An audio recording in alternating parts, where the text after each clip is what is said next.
I'm sure you've all heard the line, "This is a great country," and indeed it is. But it's not just one country. It's 51 countries. People sometimes think of the states as subdivision of the country as a whole, just as cities and towns are the parts of a state. But that comparison is wrong. The country is not divided into states. In fact, 13 of the states are older than the country. And their governments were formed and operating well before someone called them the United States of America. In fact, the word state means country. That's why we have a Secretary of State and why the President is the head of state, just as the Queen of England is the head of state, not only for the United Kingdom, but for some of the Commonwealth countries as well. The states of the United States are like members of a club. The club has certain rules, in this case, the Constitution of the United States, which all members have to abide by so long as they remain in the Union. But beyond those rules, members govern their own behavior. The club can't tell the members how to raise their kids or whom to marry. The states are sovereign, an odd word that derives from the historic power of kings to do whatever they wanted.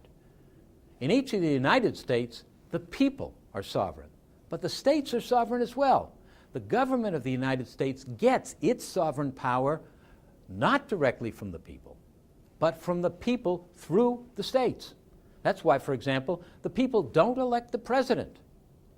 In each state, we vote for and elect the people who then choose the president in something called the Electoral College.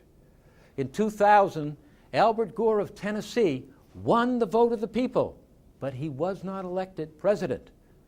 When the electors for each state were chosen, the majority of them were pledged to vote for George W. Bush, and he was elected.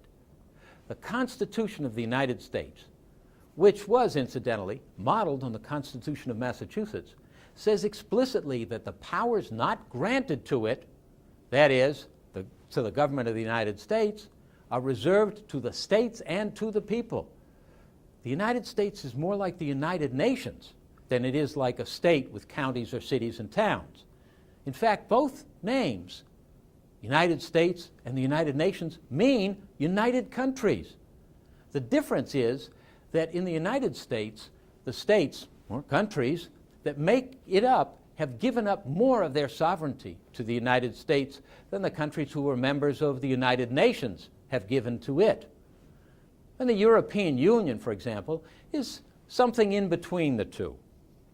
When it comes to state laws that do not violate some restriction of the U.S. Constitution, the border between, say, Massachusetts and New York is more like an international boundary than it is like a town line.